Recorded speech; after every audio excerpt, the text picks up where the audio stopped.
If we can all be, settled down. Thank you. Uh, Thank you all for coming. My name is Bernard. I'm a bookseller here at Politics and Prose, and on behalf of the owners of the staff, I'd like to welcome all of you to this evening's event. As you may already know, Politics and Prose hosts hundreds of in-person events, along with our partnered and supported events, trips, and classes. So please check our website for a full list. Before we get started today, I'd like to ask all of you to turn off or silence your cell phones so as not to disturb the event. And when we get to the Q&A portion, please line up by this pillar over here where there is a microphone before asking your questions.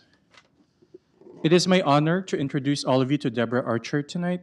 Deborah is president of the ACLU, a tenured professor and associate dean at New York University School of Law, and the faculty director of the Community Equity Lab at NYU Law. This evening, she'll be talking about her new book, Dividing Lines: How Transportation Infrastructure Reinforces Racial Inequality. In this important and insightful work, Deborah highlights how racial inequalities are embedded in this country's infrastructure. Annette Gordon-Reed, Pulitzer Prize-winning author of The Hemingses of Monticello, wrote that Dividing Lines is a brilliant and persuasive call to action for all who are concerned about creating a more just society. Tonight, she will be in conversation with Timothy Noah, a staff writer for the New Republic and a contributing editor at the Washington Monthly. He's the author of The Great Divergence, America's Growing Inequality Crisis, and What We Can Do About It, and writes the newsletter Backbencher on Substack. Everyone, let us all welcome Deborah Archer and Timothy Noah.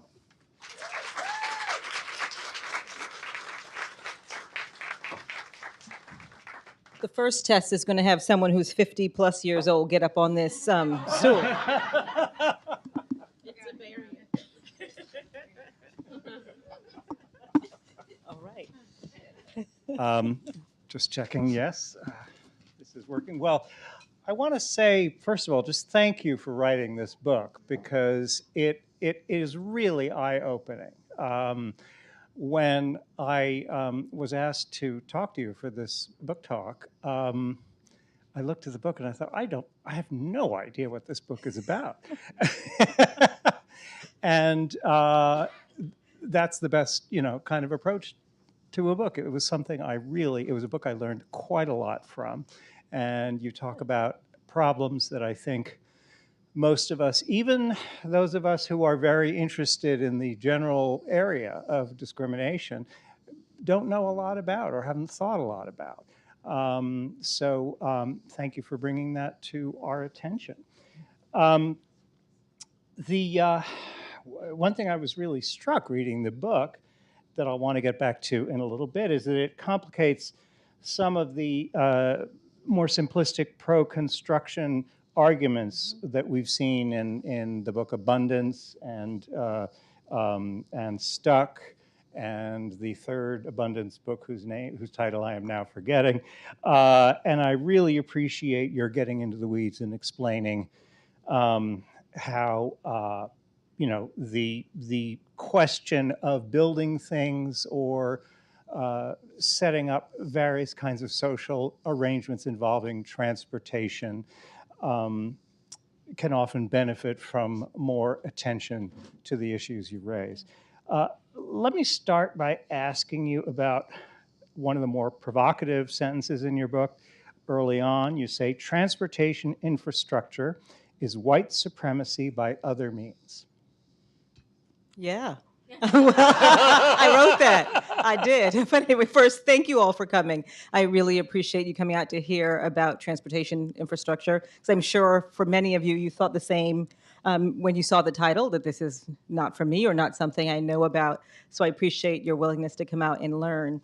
And so I did write that. I have been a civil rights lawyer for 30 years, and a lot of my work has been around challenging inequality at the intersection of race and place. And in that work, we often think about the policies at the federal level and the practices at the state and local level, like redlining or racial zoning, that divided communities. But we don't think about the physical, literal lines that run through and around communities of color and the impact that they have had in creating racial segregation, economic inequality. And transportation infrastructure is part of that. It is really part of the architecture of inequality in this country. And so we think about transportation, but don't think about the paradox. Transportation is absolutely something that has been transformative in the most positive ways, connecting communities, helping us get access to economic opportunity and economic centers and jobs in the cities for folks who live in rural areas. But it's also been this incredibly powerful and durable tool of inequality. So, as the victories of the civil rights movement of the 1950s and 1960s started to accumulate and had an effect on the ability to use traditional tools of inequality, states and localities around the country turned to infrastructure to create more visible and more durable tools of inequality. So one thing I talk about in the book is our highway system and how it developed following Brown versus Board of Education and the legal fall of segregation. But also we can look at our roads and the way that they have been built to facilitate segregation and make it very difficult for Black folks to access white communities. We can look at public transportation, which has evolved from a place where we saw explicit racial discrimination to a place where it has been built under the rule of dog whistles and this narrative, this false narrative of excessive Black criminality. And so in many ways, the book is about how racism is creative and adaptive and how it evolves and fills the spaces. And one of those spaces and tools it evolved into was our transportation infrastructure. I'd like to ask you what drew you to this subject, and in particular, you talk a little bit in the book about your Hartford childhood and two highways that cut through Hartford. I-90, I-81, is it? And I-9? 84. 84 and 91. 91. Mm-hmm. Two streets that probably everybody in this store have driven on because it's, the artery going up the East Coast. Yep. Tell us a little bit about that. Yeah, so I'll start with my background because I have a kind of a background that I think most folks don't think of when they think of someone who has had the opportunities that I have had. I am the first person in my family to graduate from college. I'm a first generation American citizen, and my parents struggled quite a bit to provide everything that we needed in one of the richest states in the country. And I started out in Hartford, Connecticut, which is predominantly Black and Latino community. And as you were saying, it is surrounded by highways, highways that went around it, highways that cut it off from West Hartford, and the opportunities in West Hartford had an impact on our health, the quality of the air we breathe, the noise in our communities. But then layered on top of that were major roadways that coursed through our communities that meant that I could never ride my bike in the street like other kids. All I wanted was to speed down the road and have that wind blowing in my face, and we couldn't do that in Hartford. I couldn't ride on the sidewalks because they were bumpy and broken up, and so we had a little patch of 3 houses that had walkable sidewalks, and I would ride my bike up and down those 3 little squares of sidewalk. And my parents decided that they wanted to give us a better life and move us to Windsor, Connecticut, which was a suburb of Hartford. And although we had physical boundaries that contained us in Hartford, when they tried to move out of Hartford, they encountered some of the invisible boundaries, right? No one wanted to show them houses. They had difficulty getting mortgages in white communities. We were one of 3 Black families in our new community, and our neighbors really did everything they could to remind us that we weren't wanted. And I remember being about 9 or 10 years old and waking up to find that KKK had been spray painted on our house and our car, windows were broken, and I became terrified to be in that house, and then was reminded of those invisible barriers and how they work together with the physical barriers to make people feel like they don't belong, to keep us from accessing opportunity or feel comfortable accessing opportunity. In Windsor, we also had trouble getting back to Hartford because the public transportation didn't run out to Windsor, because they didn't want the folks from Hartford coming out to Windsor to shop, to play, to visit, to live. And so I always felt this in my life, but it wasn't a part of my work until some time ago when my colleagues at the New York Civil Liberties Union were working with some local groups and community organizations in Syracuse, New York, and asked me to work with them as Syracuse was redeveloping a highway project. And the folks whose neighborhood had been destroyed when the highways was originally built wanted to make sure that during the reconstruction that someone paid attention to their needs, that someone respected their homes and their community institutions, that someone thought about their children and their ability to get to school and to get to work. And it was through that work in Syracuse that I really came to understand the way that highways had impacted and built our communities, how they had become the infrastructure that we all had to live around, and how that created concentrations of racial segregation and poverty. And from that, I haven't been able to stop. I have been working with communities around the country that are fighting infrastructure projects, trying to make sure that they can protect their communities and that we don't repeat the sins of the past. I just keep seeing faces of people that I recognize, and it is touching my heart, hiding over in the corner in little crevices.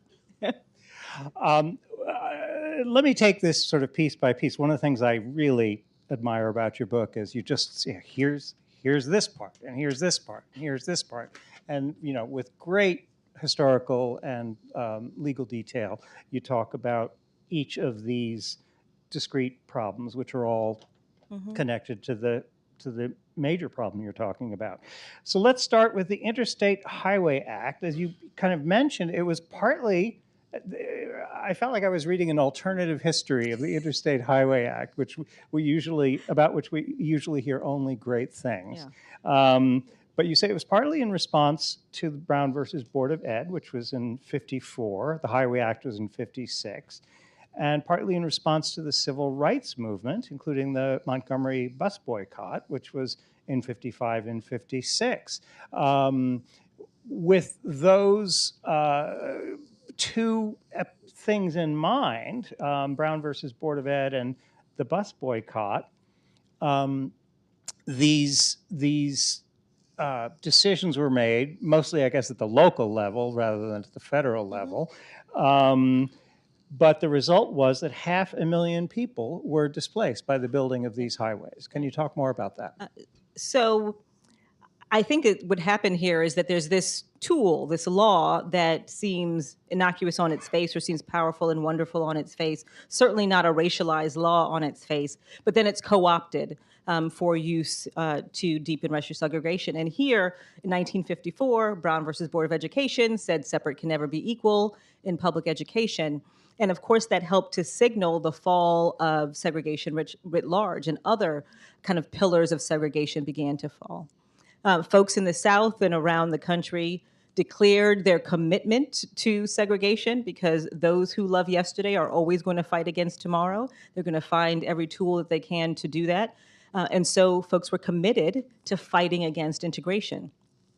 And then in 1956, we passed the Interstate Highway Act, which is what funded and facilitated the development of the interstate highway system. And rather than be built embracing the promise of Brown and the potential to bring our communities together, instead it was co-opted as a post-Jim Crow law that helped facilitate the reimagination and rebirth of segregation in a different form.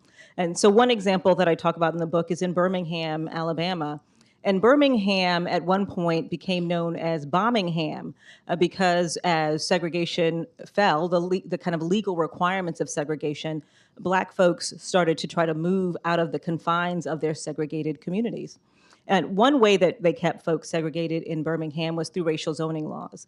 And those are exactly what you think. They divided communities into zones and said Black folks can live on this side of the street and white folks can live on that side of the street. When racial zoning laws were declared unconstitutional, folks in Birmingham, including Bull Connor and others, turned to the federal interstate highway funding, and they built the interstate on the exact same lines as the racial zoning boundaries to replicate that division and to make it more durable, because now it wasn't an invisible line, it was this highway that created a physical and psychological barrier that kept the communities apart, and that kept economic investment outside of the Black communities in Birmingham. And that was replicated around the country. In Atlanta, I-20 was also built on a formal racial zoning boundary, but also there were other places where it was built in a way that didn't make sense from a transportation efficiency perspective. But the mayor had promised white communities that he would protect them and that he would build a highway to protect them. So when there were calls to shift the highway route, he said no, because I promised X community that I would build the highway here to protect them from the Black folks. And so it became built around the country in a way that didn't optimize transportation efficiency, and sometimes was the opposite of that. But it really did maximize destruction of Black communities. We took people's homes, really robbing them of the potential for intergenerational wealth, because homeownership was the core. We prevented businesses from flourishing. We took churches and parks, recreation, and really did lock in this inequality into these communities. When they were building the highway, they made promises about new housing would be built, and it'll be revitalization, and there'll be public housing and better communities. And largely that didn't happen. That housing never came to fruition. So Black folks who were displaced were forced to find housing in already deeply racially segregated communities, where public infrastructure was already taxed to its capacity. And although the highway connected white folks in the growing suburbs to economic opportunity in the cities, Black folks were not allowed to live in those suburbs. And so they didn't get the benefit of the highways. All we got was the destruction.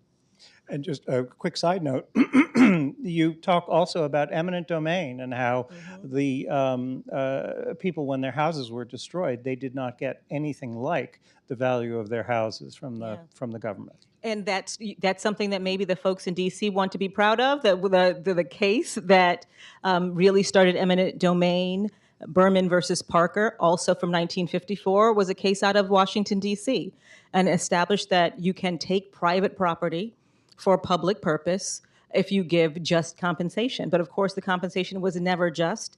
In many cases, people were not given anything for their homes, or they were given very little. And because this is not a story just from the 1950s and 60s, it's a story of today. It's still happening today. We're still building infrastructure through Black communities, and we're still giving them inadequate compensation for their homes. I work with a community in South Carolina. I've been representing them for 4 years, trying to fight a highway that's planned to destroy this community that was founded by formerly enslaved people who then went to sharecropping and were able to save to buy property and build this community. And I've been working with someone named Reverend Blaine Spain. His great-great-grandmother, 8 times removed, founded this community. The church bears her name.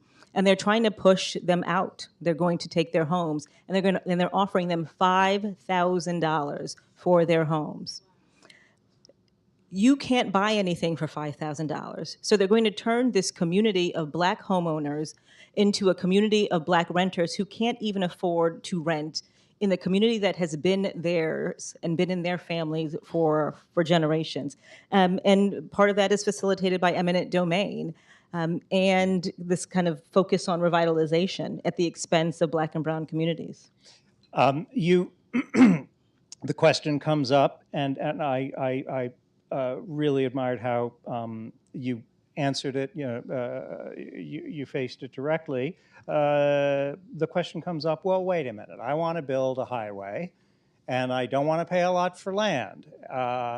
So of course the highways are going to go through areas that where the land is not worth a lot, and that is going to affect lower income people. You have a very interesting response to that. Yeah. And I'm not going to say it as well as I write it in the book, so read the book to hear the better version. But it's an example that I talk about in the context of Indianapolis, Indiana. And we have in the front Alelia Bundles, who is the great-great-granddaughter of Madam C.J. Walker. And I had the opportunity to spend some time with her and with other folks in Indianapolis. And they were deeply impacted by a highway, two highways, that intersect I-65 and I-70, that cross in downtown Indianapolis.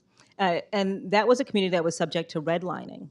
And of course, redlining meant that there were communities, Black and brown communities, that literally were redlined, and in those communities there was lack of economic investment, couldn't get mortgages, couldn't get loans to build up your businesses, to repair your homes. And so of course those communities suffered economically.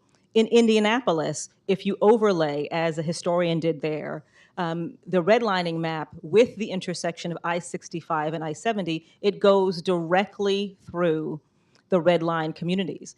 And so when you say we're going to do it because land is cheap there, we have to get behind that and think about, why is land cheap there?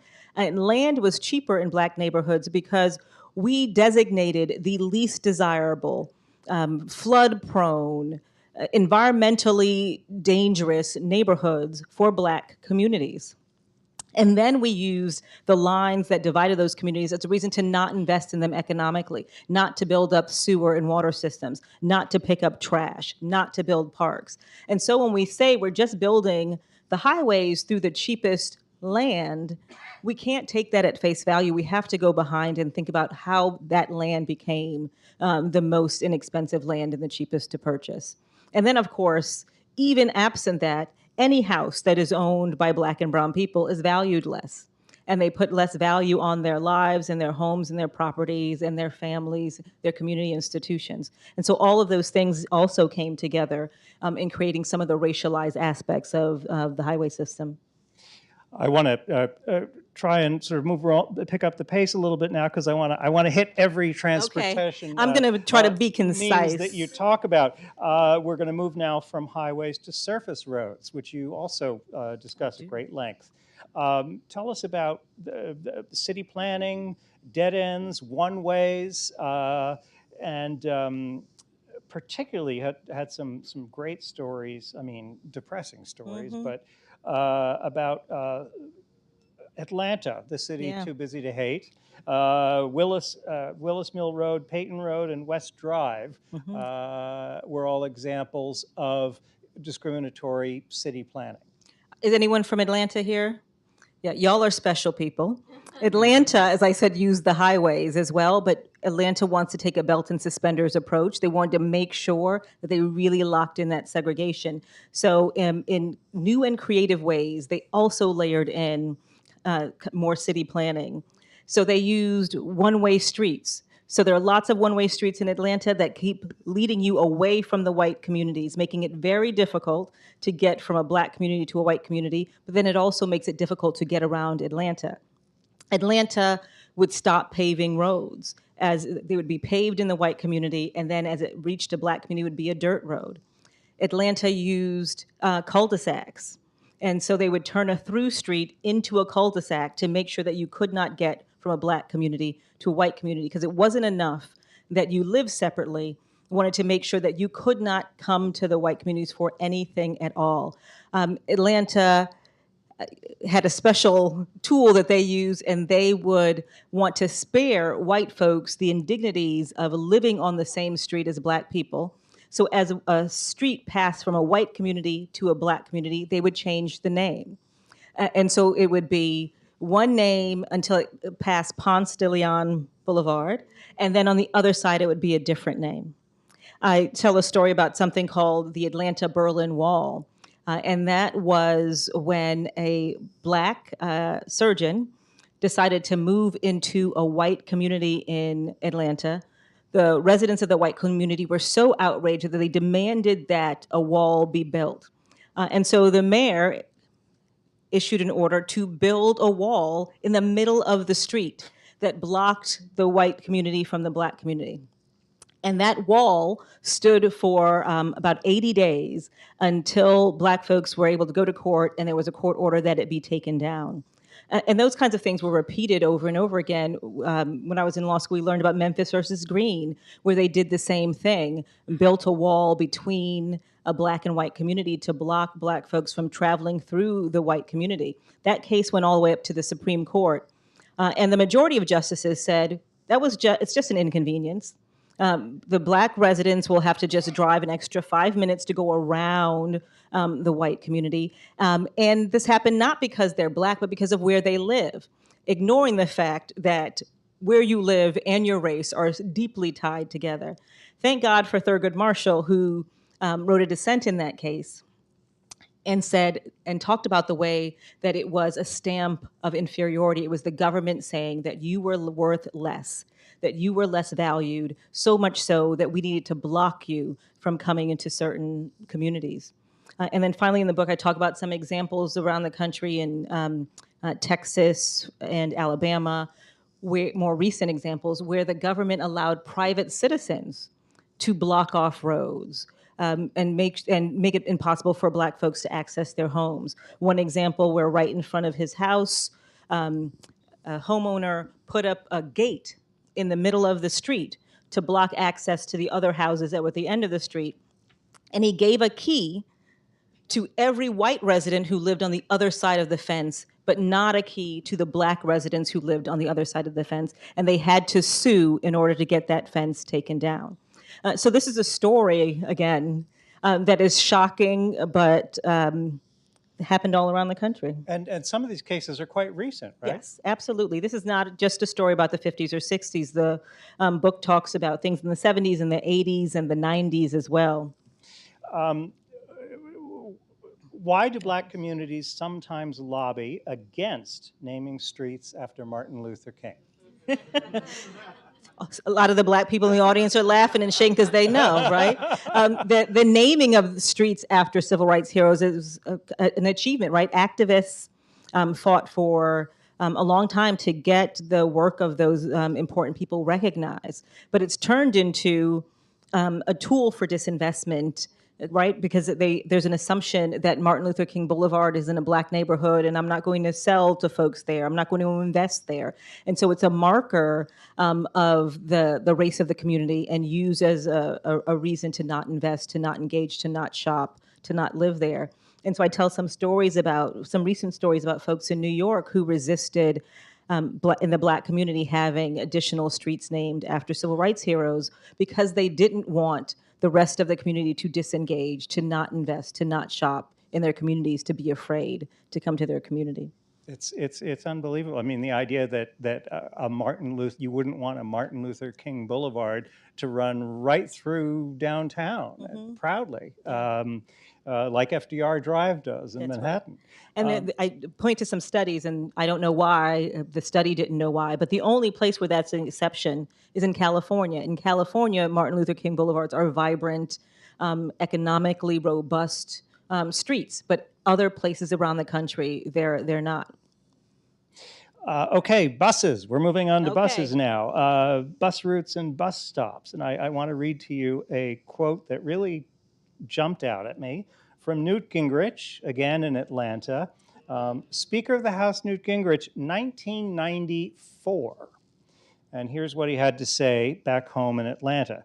People in Cobb County don't object to upper middle class neighbors who keep their lawn cut and move to the area to avoid crime. What people worry about is the bus line gradually destroying one apartment complex after another, bringing people out from public housing who have no middle class values and whose kids, as they become teenagers, often are centers of robbery and where the schools collapse because the parents who live in the apartment complexes don't care that the kids don't do well in school and the whole school collapses.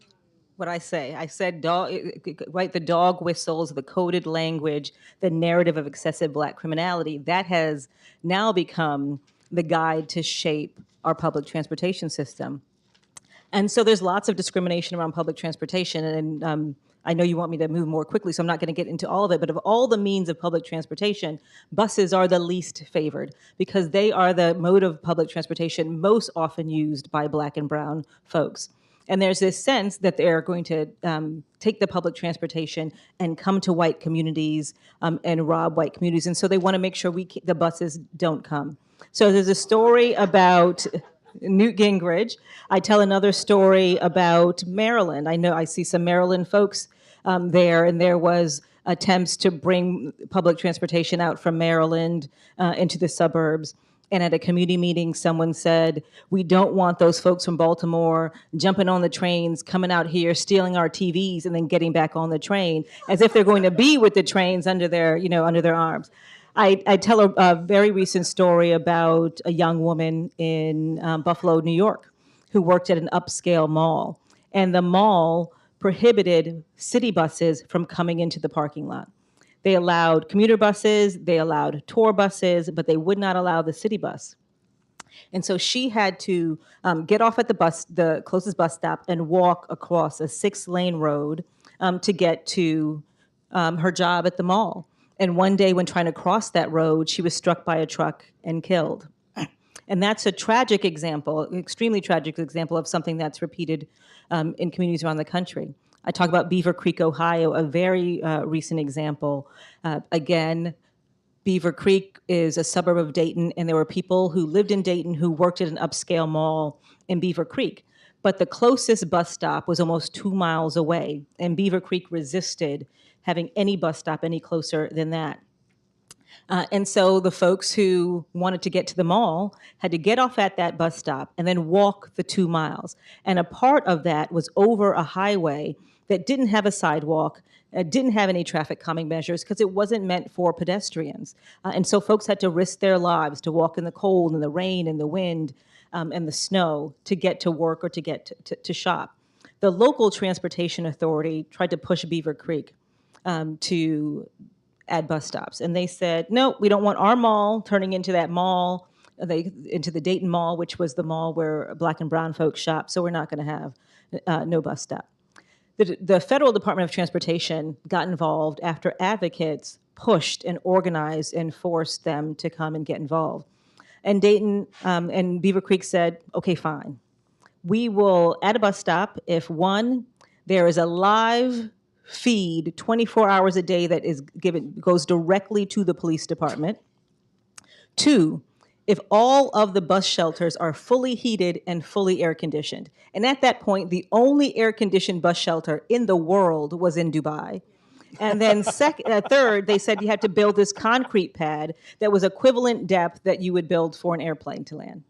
And so they were trying to do everything they could just to keep the bus out of their property. And I talk about a community meeting, and one of the community members in Beaver Creek, who was brave enough to speak up against her neighbors, said, why is it okay that these people can come here and work for us and clean our houses and work in our malls, but we will do everything we can to make sure that they never feel at home? And that is kind of the thread that goes through public transportation in this country, making it hard for people to get to certain communities. Come to the neighborhood, clean my house, be out of the neighborhood by 5. I think Work in our mall, right? Like sundown towns. Mm-hmm.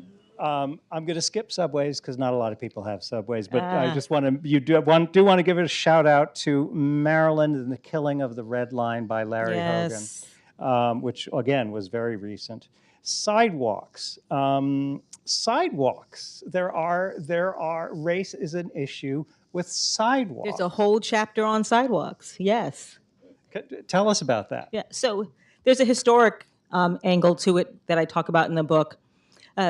Enslaved folks who lived in urban areas had a lot more interaction, or even free people who lived in urban areas during that time had a lot more interaction with white folks than enslaved people who lived on rural plantations. And so there developed a code around how you interacted with white people when you encountered them on the sidewalk, a whole kind of elaborate requirement of how you moved and when you moved. And then that evolved during Jim Crow into other practices around sidewalks. And that became known as giving whites the wall or the white man's right of way, because Black people were supposed to step out of the way and make sure that white people had the ability to walk on the inside of the sidewalk where it was safer, away from vehicles and the water and the splash. And so that has evolved. And now we see that there are Black communities that we put the highways through their community. We have put these major roadways through their communities, made it unsafe to walk and travel, but we didn't build sidewalks. So there are Black communities where there aren't sidewalks, that connect. So you'll have one piece of sidewalk and then a mile with no sidewalk, or sidewalks that you just can't traverse because they're so poorly maintained. And rather than respond in a meaningful way to this chronic underinvestment in Black and Brown communities, instead we respond with aggressive enforcement of pedestrian laws and policing. And one of the stories I tell, again, a very recent one, is of Michael Brown in Ferguson, because people forget that that started because he was walking in the street and stopped by the police for walking in the street in a community where advocates had been pushing and begging for better sidewalks because it was notoriously disconnected by pedestrian infrastructure. And that resulted in his death. And I tell more stories around the country where other folks have been arrested and beaten by police, and all started because they were being stopped for walking in the street where there aren't walkable sidewalks. And of course, all of this transportation questions are intersectional. But this one really also touches on disability justice, because there are also lots of stories of people who are stopped by the police who use wheelchairs and are in the street on their wheelchairs because they cannot traverse the sidewalk. And so we have just invited the police into this situation to criminalize people who are just doing the best they can in a community that doesn't have what it needs. I want to turn, in the sort of last couple of minutes we have, to solutions, and I assume there will be more questions about solutions later, so I'll go light here. But we do have this, we are at this interesting moment where all these roads that got built in the 50s are crumbling, and it's a terrible problem, but it's also an opportunity because a lot of federal money has been freed to rebuild these roads. And the Biden bill, the Biden infrastructure bill, contains a provision that says you have to take into account the kind of discrimination you're talking about. Tell us a little bit about that and whether it's effective. Yeah. So I think that bipartisan infrastructure bill had a lot of potential to transform communities because of the way that it prompted us to talk about inequality in our transportation system and the racism that was kind of embedded in it, because it forced us to encouraged us to engage in a different way, and had lots of money to invest in communities to try to help them to build back, to stitch together communities that had been destroyed. I think one of the challenges in that bill was that it is wonderful to have a pronouncement, a goal of racial equity, but there weren't tools to enforce that embedded within the bill. It depended on the fact that the Biden administration, President Biden, Secretary Buttigieg, were committed to racial equity and to engaging in a way that focused on racial equity and investing. But now we see a different administration that doesn't have the same goals. And a lot of those provisions have been suspended by this administration, and disbursement of those funds have been suspended by this administration. But I don't think that means that there isn't the possibility for change and transformation at this moment, where, as you say, we are at a kind of important inflection point because our infrastructure is so old and needs to be upgraded. There are tools at the state and local level that can still help us focus on creating more equitable communities. If we're going to build back better for everyone, if we're going to build more equitable communities, if we're going to build healthier communities, more connected communities, more economically vibrant communities, we have to use every tool at our disposal. And there are some at the state and local level. I have less faith in those at the federal level right now. Well, thank you. We've made a very, very brisk run through the book, and I encourage people to go through it much more slowly. I'd say the big message in the book is that transportation infrastructure says go there, but don't go there, Yeah. and that's the tool. Does anybody have any questions? Oh, come up to the mic, yeah. Good evening, Professor Archer. Hello, how are you? Well, how are you? Good. Seeing you again. In your book, you talk about Overtown, and you also talk about the Black Bottom in Detroit. You alluded to it earlier regarding how roads have displaced Black wealth. Could you elaborate on that more in terms of how there were vibrant, fairly or relatively affluent Black communities that roads destroyed as a result of some of this planning? Yeah. I think, you use the terms like blight and forget that there's kind of a racial lens on what a blighted community is. So you mentioned Overtown, and Overtown was a Black community, is still a Black community around Miami that was destroyed by I-95.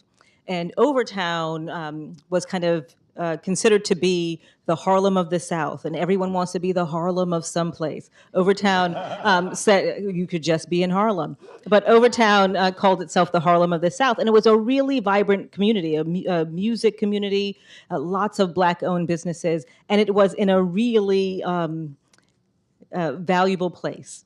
And they wanted to government officials in in Miami wanted to remove Overtown and to give that property over to add to their downtown. They wanted to remove the Black folks who live there. And they tried lots of things, and those things failed, and the Black folks were still there, and they were thriving until the Interstate Highway Act came. And then they used that to displace Overtown and to take thousands of homes and businesses and community institutions. And I was saying, when you lose your property, the home that you own, it is the core of our personal wealth. It was then and it is today. And so the community lost a lot of wealth. Pittsburgh, there are neighborhoods that have never recovered. Talk about Syracuse, they took Black homes and businesses, and then Syracuse became one of the areas with the most concentrated poverty in the country as a result of what the highway did. And so it is about racial segregation, but it had such a deep, deep economic impact. And then it wasn't just that folks wouldn't cross those highways and those roads, businesses wouldn't. There was a lack of economic investment in those communities. They could not get the resources that they needed from outside sources to really thrive. Any other questions?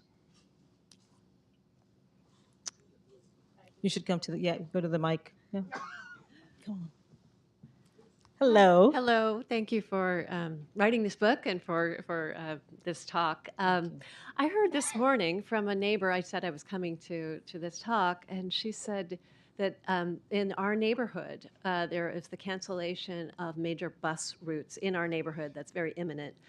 And my question is, how to, as an ordinary citizen, flag that as problematic in racial terms, and what tools are available to prevent something like that from. So I appreciate your instinct is to do something, because most importantly that we all can, I say in other contexts, is this context as well, we can all be a part of the circle of human concern. We don't need to be civil rights lawyers to do something about this. And so speaking up early and often, it's difficult years after a decision has been made to upend that decision. And so being involved from the very beginning before plans get locked in, and speaking clearly and persuasively and decisively about the racialized harm that this is going to cause, the economic harm that this is going to cause, and the environmental harm that this is going to cause. I'm sure none of you are surprised that we have more powerful tools, I think, to fight environmental harms than we do to fight racial injustice. And so sometimes using those terms, the terms and tools of environmental law are going to be helpful and powerful. One of the things that is beautiful about what's going on in Indianapolis, Indiana, and some of this has come from gentrification and white folks moving into these communities, is that the community is coming together to shape this highway project in a really powerful way, because there have been urban planners and architects and environmental specialists who are donating their time to help the community develop alternative plans, to help the community articulate the harms. One of the ACLU affiliates, the ACLU in Southern California, is working with the community that is trying to get safer streets. And they have gotten some people to volunteer their time to develop alternative plans, to show how you can have traffic calming measures that don't involve the police. Studies that show if you plant trees, that slows down traffic. If you have plants along the edge of the roadway, that slows down traffic. But the community didn't know to argue that and to ask for that until they got the support of folks who were experts in those areas. So reach out for help, engage often, and if you don't get help, still do it. You showing up and you saying we should stop and think about the impact that this is going to have on everybody in this community is important, and others will join you. You mentioned a tool called the Racial Equity Impact Assessment. Can you, that some states have taken, they're sort of like an equivalent to the environmental impact statement. Yeah, some states have laws that require that you look at the impact of a change, a policy, a proposal, an infrastructure project. Look at the impact it's going to have on Black and brown communities before you engage in it, so that you can say, this is the harm it's going to have, and force you to explore alternatives. And even if they don't explore alternatives, as the litigator in me says, well, then now you help me develop some evidence that's going to help me to challenge that down the road. So I do talk a bit about the potential, but those alone also aren't perfect. We need a whole host of tools, including just a fundamental shift in how we look at infrastructure and its impact on Black communities. Thank you for this book, Madam President. Thank you. I have so many titles. So I'm a native Atlantan, grew up on a dead-end street with a railroad track at the end of my street, and also a criminal defense lawyer for a number of years in the South. And I remember the instruction from a mentor when I went to a small town in the South was, if you want to find the courthouse, find the railroad tracks.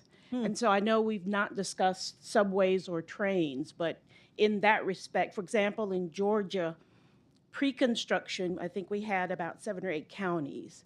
And post-Reconstruction, we had 159 counties. So you'd have a county seat, so you'd have a courthouse, so you'd have a train running to that courthouse, bringing people from the plantations to the courthouse. Okay. So I don't know if you commented on the way that trains affected race in that way. It's funny, we were chatting in the back, and he said that I touch on everything, all the transportation infrastructure, except trains. Something had to give. And so I make reference to the phrase, the other side of the tracks, and what that meant, and that there were little tracks, and that if you were on one side, it meant opportunity, all the resources that you needed to live a happy, healthy, choice-filled life. If you were on the other side, that meant deprivation. But I don't really go into train tracks, and I'm fascinated by the courthouse example, and I'm going to spend some time digging into that.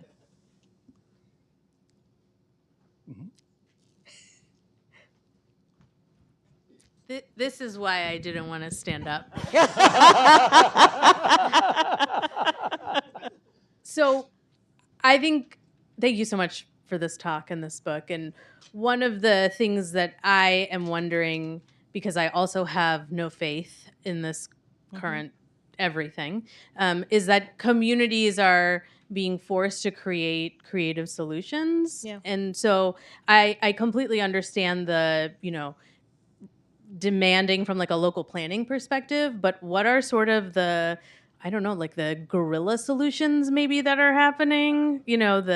Are there, so things like with broadband infrastructure, right? You see neighborhoods and community groups just building those kind of things themselves. Are there, like guerrilla gypsy cabs or anything like that that are sort of starting up to be alternative transportation options, particularly in Midwestern cities where the buses are unreliable and very hard to get to and the conditions are hard? Yeah.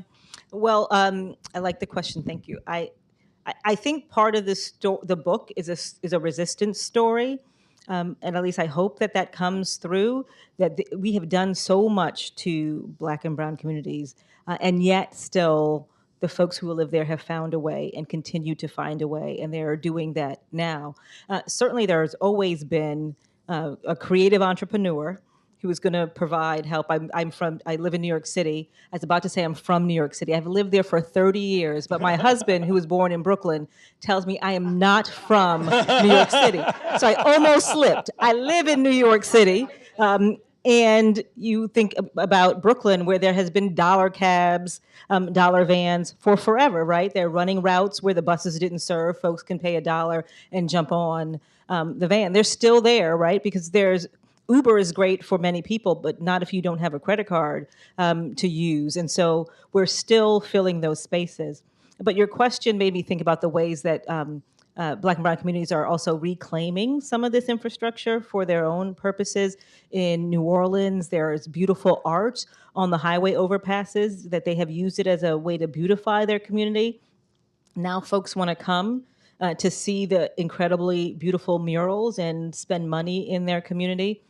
There are some communities in California where they are now holding markets underneath the highway overpass or on top of it. You think about the High Line in New York City. That's for a wealthier group, but similar things are happening all around the country. In Atlanta, I think they call it the Belt Line. They are doing something similar, building up economic investment in the community. So trying to reclaim those spaces for something beautiful.